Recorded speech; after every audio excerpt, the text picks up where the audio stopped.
ఓం నమో నారసింహాయ. రేపు జరిగే గిరి ప్రదక్షిణోత్సవానికి సుమారు 6 నుంచి 8 లక్షల మంది భక్తులు పార్టిసిపేట్ చేస్తారు. వారికి ముందుగా తొలిపావంచ దగ్గర స్వామివారికి దర్శనం చేసుకుని కొబ్బరికాయ కొట్టు ఇక్కడి నుంచి వారి యొక్క గిరి ప్రదక్షిణ మొదలు పెడతారు. అది రేపు ఉదయం 6 గంటల నుంచి సుమారుగా మొదలవుతుందని అంచనా.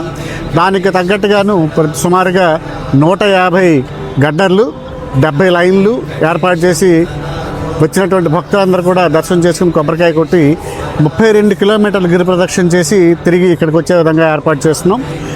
వీరందరికీ కూడా సేవలు చేయడానికి 28 సేవా కేంద్రాలు, 7 control points, 1 command control room కూడా ఏర్పాటు చేసి ఎక్కడ కూడా భక్తులకి ఎటువంటి అసౌకర్యం లేకుండా కూడా అన్ని ఏర్పాట్లు చేయడం జరిగింది.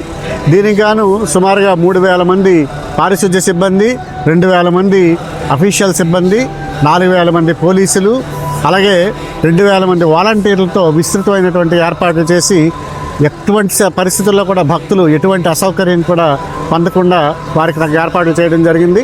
దర్శనం అయిన తర్వాత వాళ్ళు వెనక్కి వెళ్ళడానికి కానీ ఎక్కడికక్కడ టెంపరీ బస్ స్టాండ్లు కూడా ఏర్పాటు చేసాం. బయట నుంచి వచ్చినటువంటి భక్తులు గిరి ప్రదక్షిణ చేసిన తర్వాత వారు తిరిగి వెనక్కి వెళ్ళడానికి ఈ బస్ స్టాండ్లో బస్సుల ద్వారా వాళ్ళు వెనక్కి వెళ్ళొచ్చు. అదేవిధంగా 4 దగ్గరలో నమూనా దేవాలయాలను కూడా ఏర్పాటు చేసాం.